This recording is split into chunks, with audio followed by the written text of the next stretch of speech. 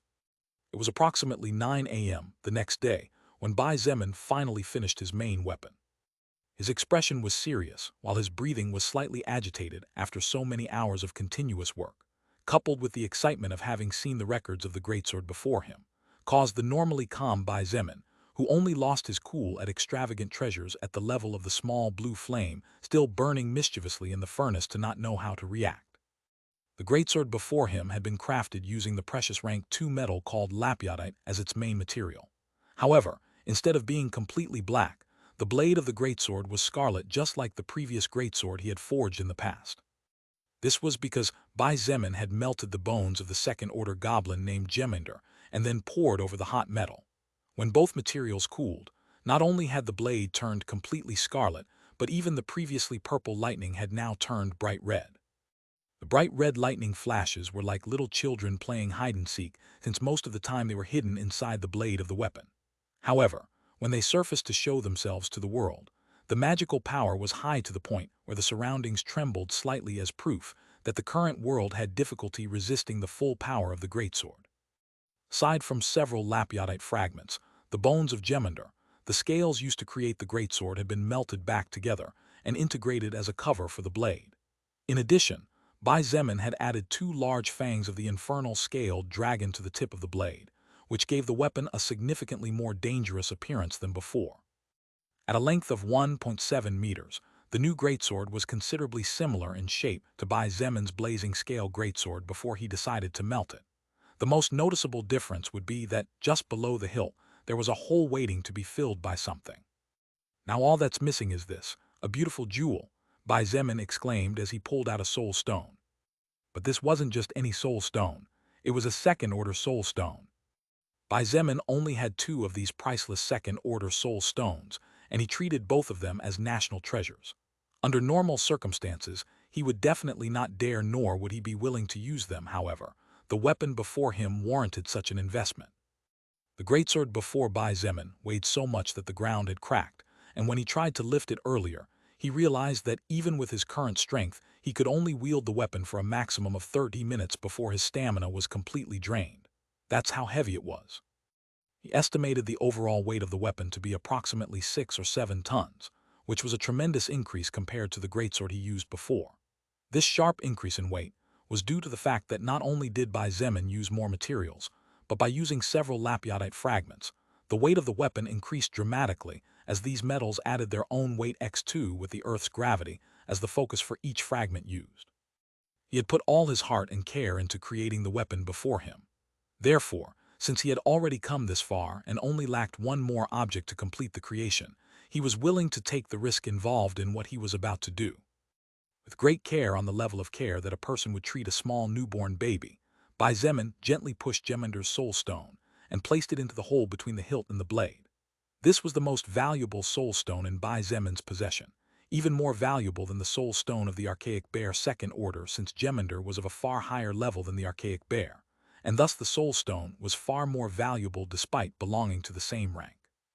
This was the first time he had worked with a second order soul stone. However, it was not the first time he had conducted some magical forging.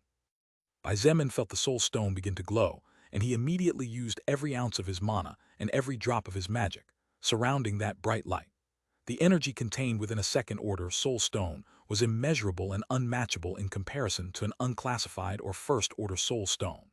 Bai Zemin felt his mana drain rapidly as the wild energy fiercely struck the walls of mana he used to surround it. Bai Zemin gritted his teeth and shouted, "Whether by hook or by crook, you're going in there." With a single thought, his mana was completely drained, and his face immediately turned sickly pale. Bai Zemin almost fell over as his eyes rolled for a moment at the abrupt loss of such a large sum of mana. However, he knew in his heart that one slip-up now meant not only failure but also the loss of the second-order soul stone. With sheer force of will, he pushed the mana that had just left his body using his magic, and forced the energy of the soul stone that was trying to escape back to where it came from, and then made the energy begin to surround the body of the greatsword. Flash. The soul stone flashed and the greatsword shimmered a moment later, then everything went back to normal. Ni. Bai Zemin took several steps back with a bloodless face before his eyes rolled to the back of his head and his mind went blank. Just before he collapsed to the ground and passed out, several messages flashed across his retina. Crimson Thunder, Dragon's last words has been successfully created. Skill First Order Blacksmithing Level 3 has been forcibly leveled up after surpassing the necessary requirements. First Order Blacksmithing Level 3, First Order Blacksmithing Level 5. The chance to forge Rank 1 equipment is increased to 90%, and the chance to forge Rank 2 equipment is increased by 10%. Beyond that, Bai Zemin does not know what happened as his mind fell into a deep sleep, while his soul recovered the lost mana by absorbing energy from the world. Author's note: no, don't forget to show the stats of the greatsword. It will be revealed much later. See. ////. When Bai Zemin opened his eyes again, he had no idea if it had been only a couple of hours, days, weeks, months, or years. All he knew was that the day was about to end as the sun was slowly setting on the distant horizon. Phew. Bai Zemin slowly sat up and found himself in his own room inside his villa. His face had mostly regained its color, but his lips were still slightly pale as proof that his mana had not yet fully recovered. After all, Bai Zemin's mana was simply too large to recover so quickly. The greater the mana of an existence, the lower the chances of consuming it all, and the longer one could maintain activated skills, as well as the greater the number of skills one could use in combat at the same time. Consequently, however, the longer the time required to recover and replenish the mana reserves. At least this served to confirm that it had not yet been 24 hours since he fell unconscious. But who is the person who carried me all the way here? Bai Zemin was about to get up when his door was slowly opened. Oh, I see you're better now. A beautiful woman with blonde hair, as light as the golden rays of the sun, walked into the room, and then closed the door behind her. So it was you who brought me here, Evangeline. Bai Zemin chuckled before saying gratefully, really thank you for protecting me while I was out. One of the few people Bai Zemin knew he could trust and didn't need to fear suddenly being stabbed in the back was undoubtedly the beautiful lady before him, Evangeline. Evangeline had mysterious goals, but it was clear that she needed someone like Bai Zemin to take over all of Russia. Besides, She was taking care of several young children who were now attending school, thanks to the kindness shown by Bai Zemin, so she was not alone and had people to worry about. Betraying Bai Zemin would only do her more harm than good, and she really had no reason to do so. Besides, while the relationship between the two was not exceptionally close, they both respected each other and got along well. As far as Evangeline was concerned, Bai Zemin was a leader worth following, and to him, she was a valued subordinate he could rely on in times of need. Evangeline simply shook her head before standing silently. As she looked at him, Bai Zemin took the opportunity to look at her. She wore a tight leotard that covered her upper body, dark leather gloves that covered from the tips of her delicate fingers to the boundary between her arm and forearm. At the bottom, she was wearing black leather shorts that squeezed her small but firm backside tightly, exposing the entirety of her thighs and only covering what was necessary. Although Bai Zemin knew that the reason she dressed like that was to move more comfortably at necessary times, to lighten the load to increase speed, and to avoid restricting limb movements, he couldn't help but think that she was quite daring to wear such tempting clothes in broad daylight. Were it not for the pair of different-colored daggers on the purple leather belt cinched around her small waist, he was sure that many men might try to commit follies to feel the smoothness of those smooth and delicate-looking legs that seemed to reflect the sun's rays. Bai Zemin. Evangeline's soft but indifferent voice made him snap out of his inner thoughts, just as his black eyes met her bright emerald eyes, and he secretly wondered if his glance had been misunderstood. Evangeline said in a somewhat strained voice, "That giant sword, what's up with that?" "Ah, that sword." Bai Zemin nodded, and seeing the shock in Evangeline's eyes, he couldn't help but laugh as he felt proud of his accomplishment. "That sword will be my main weapon. Although I didn't see the information attached to the weapon, I more or less know what awaits me since I was the one who forged it myself." "Your main weapon?" Evangeline looked at him dumbfounded and said in shock, "Just those gloves that were on the work table alone are more than worthy of being anyone's main weapon, but really, you actually forged a monster like that sword. Will an enemy worthy of forcing you to wield it even appear?" Bai Zemin stood up and stretched his body before looking at her and answering her questions. "Evangeline, with the world constantly changing, you should know well how things work now. We are here now, chatting amongst ourselves, but the next second you and I could be devoured by some wild beast or evolved zombie. It never hurts to be cautious." "No, no, no." Evangeline shook her head and said with wide eyes, You really need to see the stats on that giant sword of yours." Bai Zemin couldn't help but frown slightly as his smile slowly retreated from his face. Was the weapon he had created impressive to the point where even the ever-calm and composed Evangeline would show such reactions? "To begin with, you're able to lift it." Evangeline frowned and said quietly, "I tried to lift it off the ground, but I couldn't even move it an inch. A thing as heavy as that giant sword can even be wielded properly." Backslash backslash backslash backslash backslash backslash backslash. Thank you very much to everyone who voted for Blood Warlock with golden tickets. 3. Chapter 405, Setting Off South. Don't worry," Bai Zemin said smiling. After Evangeline heard Bai Zemin's words, she unconsciously nodded. "I see. So your strength stat has really reached the point where you can not only lift that giant sword but also wield it." Evangeline couldn't imagine what level Bai Zemin's true total power was at. Not to mention that she had seen how powerful his combined skills and combat style were. The skill gravity manipulation that in the past transformed the sole evolver of the North Camp into a terrifyingly difficult monster to deal with fell into Bai Zemin's hands, and although it was still a first-order skill, the power that this skill displayed under his control was immeasurably higher. However, the stronger Bai Zemin was, the more joyful Evangeline felt in her heart. This was because the stronger he was, the greater her hopes for the fulfillment of her greatest wish, a wish that had been hopeless before, but that, when the world changed, brought with that change a small glimmer of light in the midst of a long road of darkness. Bai Zemin simply smiled slightly and did not say much about it. Although he could only wield Crimson Thunder Dragon's last words for about 30 minutes before his stamina was completely depleted, there was no need for anyone but him to know about it. As long as he finished the battle before that time, then everything would be fine. As for if the battle dragged on, Bai Zemin could always use Persuasion, Secret of Thunder.